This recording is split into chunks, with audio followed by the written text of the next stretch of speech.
अब लोकतंत्र बा ये भारत में, सत्ता न केहू के बपौती है, और जे संभाल न पावे विरासत के ऊ पुत्र न होके पनौती है, ऊ पुत्र न होके पनौती है। और जे चिंता करी खाली अपना वंश के, ओकरा सत्ता के गईला सतैबे करी। और केतनो चिचियबा, केतनो चिचियबा, फिर भी 24 में भाजपा अइबे करी, अइबे करी। और जाति धर्म के जहर, जाति धर्म के जहर केतनो बोइबा, फिर भी राष्ट्रवाद के फसल लहराइबे करी। पीएम बनने की चाह में मैं परमानेंट कुंवारा बन गया और विदेश से पढ़ आया, फिर भी ना जाने क्यों पप्पू बेचारा बन गया, फिर भी ना जाने क्यों पप्पू बेचारा बन गया। और अभी तक पता नहीं चला मुझे, अभी तक पता नहीं चला मुझे क्यों देश में मजाक हमारा बन गया। ऐसी क्या खता हुई थी मुझसे कि मैं बस फिरोज का ही पोता बन रह गया। ऐसी क्या खता हुई थी मुझसे कि मैं बस फिरोज का ही पोता बन रह गया। और दादी ने तो की ही थी गलती।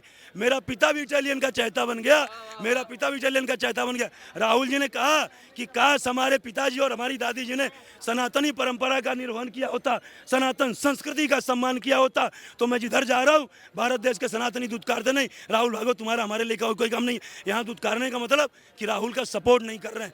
आज ये हो गई। आप यहाँ सर्वे करा लीजिए, मैं कहता हूँ आपको 95% लोग मिलेंगे जो मोदी जी का समर्थन करेंगे। एक बार आप चाहें तो पूछ लीजिए किसकी सरकार चाहते हैं, आप चाहें तो सर्वे कर लीजिए। क्या नाम है आपका? मोहम्मद नौशाद आलम। ब्रिज भाजपा आती रहेगी, ये बेटी बहन की इज्जत लूटती रहेगी। राष्ट्रीय खेलों की खिलाड़ी की, राष्ट्रीय खेल की खिलाड़ी की, हम आम आदमी की बात नहीं कर रहे। राष्ट्रीय खेल की खिलाड़ी महिला सुरक्षित नहीं है इस देश में, तो फिर आम जनता की बेटी बहू कहाँ से इज्जत रहेगी देश में? जब 12 साल से तुम्हारे साथ गलत कर रहे थे तो 12 साल बाद तुमने क्यों बताया? 12 एक महिला के लिए उसकी इज्जत से बड़ा कुछ नहीं होता है। पहले दिन की जो इज्जत पे हाथ डाल तुरंत महिला को आकर के या तो उसका कर दो और या तो FIR करो। एक लाइन में कहना चाहता हूं सर कि आज जो है आप बताइए कहां से जीतेंगे? पिछली बार जो है 2019 के लोकसभा चुनाव में 6% कांग्रेस को वोट मिला था, 6% वोट मिला था। और आज जो है सपा और ये गठबंधन कर लिए। जब मायावती कई बार की मुख्यमंत्री रही और मुलायम भी और अखिलेश भी मुख्यमंत्री रहे, दोनों एक होने के बाद 80 में 15 सीट लाए, 80 में 15 सीट लाए। तो जब 6% मायावती का वोट 19 में मायावती जो है वो क्या कहते हैं गठबंधन करती और पूरा भाजपा के खिलाफ हुआ करती थी। जब मायावती भाजपा के खिलाफ पूरा हुआ करती थी, मायावती का वोट कहते हैं ना बसपा का कैडर जो है वो कहीं इधर उधर जाता नहीं। जब वो कैडर कहीं इधर उधर नहीं जाता, दोनों कैडर मिलकर के 15 सीट लाए और भी 5 सीट जो अपनी विरासत की सीट बचा पाए। तो आज ये जीतने चले। 17 में भी एक हुए थे यूपी के लड़के और इसमें भी टाइट फिस हो जाएंगे। ये आपको समीकरण बता रहा हूँ। ऐसे ही दिल्ली का भी समीकरण है। दिल्ली में राहुल गांधी कहते हैं कि भैया अब नहीं चलेगा काम, अब की बार नहीं चलने देंगे, 180 के नीचे रोक देंगे एनडीए गठबंधन को, भारतीय जनता पार्टी को, और नरेंद्र मोदी की जो कुर्सी है वो नीचे से छीन लेंगे अब की बार। अब लोकतंत्र बा ये भारत में, अब लोकतंत्र बा ये भारत में, सत्ता न केहू के बपौती है, और जे संभाल न पावे विरासत के ऊ पुत्र न होके पनौती है, ऊ पुत्र न होके पनौती है। और जे चिंता करी खाली अपना वंश के, ओकरा सत्ता के गईला सतैबे करी। और केतनो चिचियबा, केतनो चिचियबा, फिर भी 24 में भाजपा अइबे करी, अइबे करी। और जाति धर्म के जहर, जाति धर्म के जहर केतनो बोइबा, फिर भी राष्ट्रवाद के फसल लहराइबे करी। अभी मुख्तार के मौत पे बो रहे थे नहीं बो रहे थे, लेकिन ये मुस्लिम भाई जाग चुका है, बरगलाने वाला नहीं है कि जाति धर्म के जहर केतनो बोइबा, फिर भी राष्ट्रवाद के फसल लहराइबे करी। और केतनो चिचियबा, फिर भी 24 भाजपा अइबे करी। हमारे यहाँ यूपी में चिचियाने का मतलब जानते क्या होता है? ये जो राग अलाप रहा है ना, ईडी मोदी जी के इशारे पे, CBI मोदी जी के इशारे पे केजरीवाल को जेल डाल दिए, इसको चिचियाना बोलते हैं सर हमारे उत्तर प्रदेश में। तो ये चिचियाते रहे, भाजपा आके रहेगी। और 2024 तो छोड़ो, 2024 में मोदी जी के नेतृत्व में केंद्र में सरकार बनेगी और 29 में योगी जी की भाजपा आती रहेगी। क्या नाम है आपका? मोहम्मद नौशाद आलम। ब्रिज भाजपा आती रहेगी, ये बेटी बहन की इज्जत लूटती रहेगी। राष्ट्रीय खेलों की खिलाड़ी की, राष्ट्रीय खेल की खिलाड़ी की, हम आम आदमी की बात नहीं कर रहे। राष्ट्रीय खेल की खिलाड़ी महिला सुरक्षित नहीं है इस देश में, तो फिर आम जनता की बेटी बहू कहाँ से इज्जत रहेगी देश में? बताइए, आप बता दीजिए। अरे भाजपा खिलाड़ी जो कहती थी कि 12 साल से ब्रिजभूषण शरण सिंह हमारे साथ गलत काम कर रहे थे, और जो बोला था मैं नहीं बोल सकता क्योंकि मर्यादा है। जब 12 साल से तुम्हारे साथ गलत कर रहे थे तो 12 साल बाद तुमने क्यों बताया? 12 एक महिला के लिए उसकी इज्जत से बड़ा कुछ नहीं होता है। पहले दिन की जो इज्जत पे हाथ डाल तुरंत महिला को आकर के या तो उसका कर दो और या तो FIR करो, दो में से एक काम होना चाहिए। यार तो हुआ कहाँ उसका कहीं पर आप अरेस्टिंग दिखलाएं, कहीं पे कुछ दिखलाएं क्या? अरेस्टिंग को करके क्या? सारा कानून तो आपके हाथ में है, सब कुछ तो आपके हाथ में। आज हम लोग बोलते हैं कि जहाँ 26 सीट लोकसभा जिता करके लोग भेज रहे हैं, आज जहाँ मामले मेरे बिहार से 40 सीट लेके जाता है, 40 सीट। आज बिहारी भी काम करने के लिए दिल्ली, उत्तर प्रदेश, राजस्थान, बिहार, बंगाल, बम्बे, महाराष्ट्र सब जगह जाते हैं, फिर भी एक भी फैक्ट्री नहीं है। क्यों? पूछता है, एक भी सेंट्रल गवर्नमेंट की यूनिवर्सिटी नहीं है। क्यों? पहले खिलाड़ियों का 10 सेकंड में जवाब। यही बजरंग पुनिया कहते थे कि हमको ट्रायल में ना भेजा जाए, सीधा हमको जो खेलने के लिए भेजा जाए, और ट्रायल में टाइटा फिक्स हो गया। आपको ही पता होगा सर, ये दोनों बजरंग पुनिया और विनेश फोगाट ट्रायल में एकदम, और ट्रायल उससे कमजोर खिलाड़ी उनको पटकनी दे दिया और कहते थे हमको ट्रायल में दो। ये देखिए, यही जो सत्यपाल मलिक है जो आज राग अलाप रहे हैं कि मोदी जी ने हमको रोक दिया, बोलने नहीं दिया। तो उस समय प्रदेश के प्रथम नागरिक थे, जम्मू कश्मीर के राज्यपाल थे, और देश के शहीदों के साथ यदि अन्याय हुआ तो भले ही मोदी जी तुमको रोकते, तुम्हारा फर्ज था, बोलते मोदी जी आपको रोकना है रोको, मैं देश के लिए आवाज उठाऊंगा। लेकिन मलाई जब तक मिलती रही राज्यपाल की तब तक चाटते रहे, और जैसे ही राज्यपाल के पद से मुक्त हुए तो घोषणा कर दिए कि मोदी जी ने रोक दिया। अरे तुम्हारे अंदर थोड़ा सा भी जमीर था, थोड़ा सा भी देश के नागरिकों के प्रति, देश के जवानों के प्रति सम्मान था, शहादत का सम्मान था, तो तुम क्यों रुके थे? वही उस समय बोलते, भले ही तुम्हारी राज्यपाल की कुर्सी चली जाती। तो ये कहीं ना कहीं दाल में काला है। जैसे विनेश फोगाट और ये लोग आंदोलन किए थे, मैं कह रहा हूँ 12 साल पहले नहीं, 7 साल पहले आंदोलन क्यों नहीं किए? 2-3 साल एफर्ट मारते, जब नहीं हुआ आज ही आंदोलन क्यों? और ये किसानों का और इनका ये आंदोलन खाली चुनाव के समय क्यों होता? और एक लाइन में खुलासा करना चाहता हूं सर, किसान 2 आंदोलन जब चल रहा था तो ये सारे कांग्रेसी और विपक्षी घटक दल जो महागठबंधन के घटक है, सारे कह रहे थे कि मोदी जी किसानों के साथ अत्याचार कर रहे हैं, किसानों की मांगे जायज है, इनकी सारी मांगे मांग लेनी चाहिए। उसमें बहुत सारी मांगे थी, MSP ड्राफ्ट लेकर के आए थे। अरे चुप रहो एक सेकंड, ड्राफ्ट लेकर के आए थे कि इस पे इतना केस वापस किया जाए, पेंशन दिया जाए, बहुत सारी मांगे थी। उसमें एक मांग और थी सर, एक मांग थी कि मनरेगा के तहत 700 रुपये मजदूरी सुनिश्चित किया जाए, और ये कह रहे थे मोदी जी को सारी मांग माननी चाहिए, मोदी जी दे दीजिए, सारी दे दीजिए।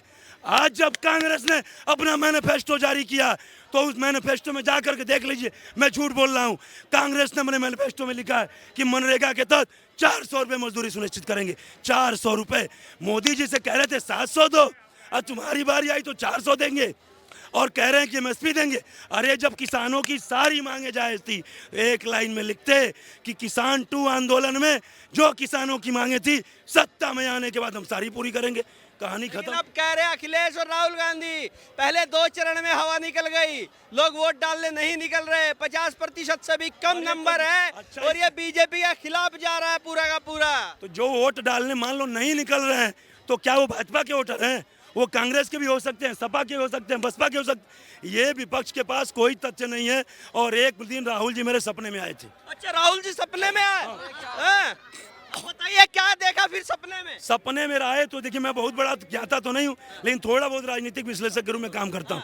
राहुल जी आए हमसे सलाह लेने, तो राहुल जी ने कहा द्विवेदी जी मैं इतना चल रहा हूँ, इतना पैदल यात्रा किया, लेकिन रिजल्ट निगेटिव आ रहा है और सारा बिखरते जा रहा है। तो हमने कहा राहुल जी थोड़ा सा ये है कि आप जो है ना, आपको डायरेक्शन पता नहीं चलता है। जैसे 5 किलोमीटर जाना इधर है और इधर चले गए, तो जहाँ पे वो आने के लिए 10 किलोमीटर चले, रिजल्ट 0। तो पहले आप तय कर लीजिए किस डायरेक्शन में एफर्ट करना है। दूसरी बात, हमने कहा कि आप चिंतन करके नहीं बोलते हैं। जैसे कोई कान में फूकेगा सीधा मुंह से निकाल दोगे, इस कान में फूकेगा सीधा नाक से निकाल दोगे।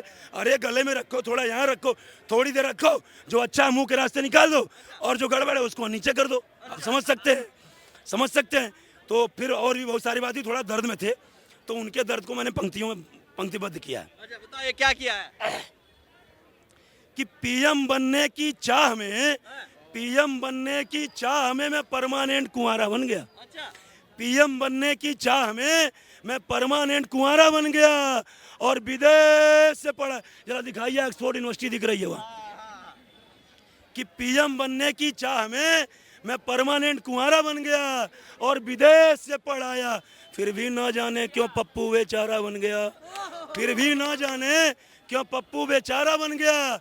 और अभी तक पता नहीं चला मुझे, अभी तक पता नहीं चला मुझे क्यों देश में मजाक हमारा बन गया। अभी तक पता नहीं, राहुल जी ने कहा कि अभी तक पता नहीं चला मुझे क्यों देश में मजाक हमारा बन गया। और ऐसी क्या खता हुई थी मुझसे भाई साहब, ऐसी क्या खता हुई थी मुझसे कि मैं बस फिरोज का ही पोता बन रह गया।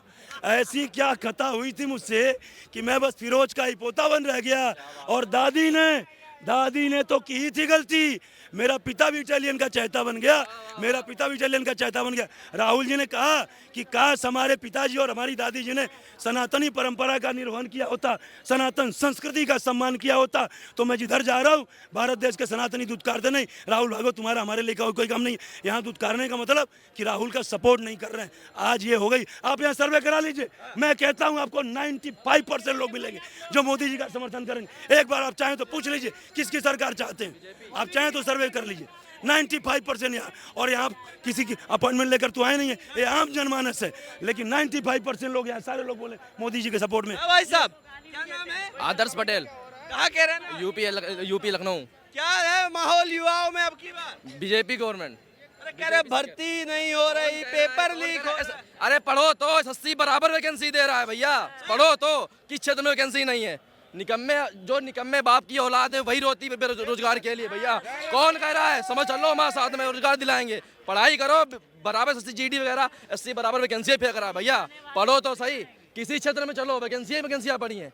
दिल्ली में कमाओ आके 15-20 हज़ार मिल रहा, घर तो चलेगा भैया। घर बैठ कर रहोगे, 239 रुपये का रिचार्ज कराने से भैया गवर्नमेंट घर नहीं चलता है, समझ रहे हो?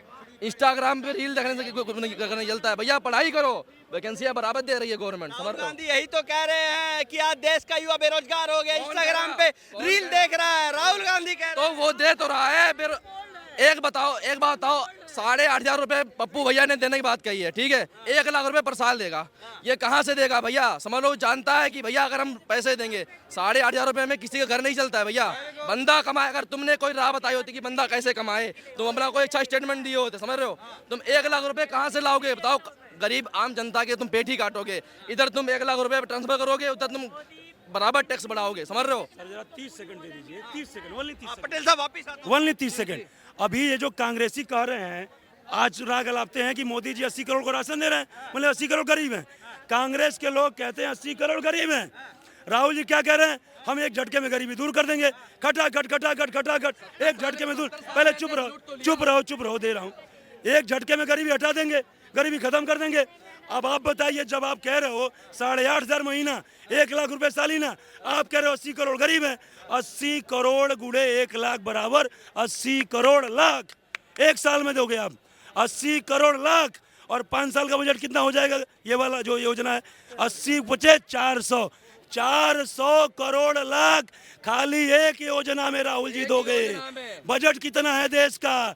पैसा कहाँ से लाओगे? ननिहाल से, इटली से? खटाखट बोला ना। ये जो आरोप लगा रहे थे ना, ये इनको महाजुमलेबाज टू फ्रॉडबाज जितना बोल दीजिए, कोई पराकाष्ठा इसका है ही नहीं है। ये लोग सारी पराकाष्ठा को पार कर चुके हैं सर। 400 करोड़ लाख कम होता है सर, बताइए। बजट ही क्या आप कह रहे हो कि 155 करोड़ कर्जा ले लिए मोदी जी? 155 लाख करोड़, राइट? आरोप जो लगाते हो, हालांकि कर्जा है मैं मानता हूँ, लेकिन सर काम भी हुआ है। 43,000 किलोमीटर हाईवे बनाने का काम किया 10 साल में मोदी सरकार ने।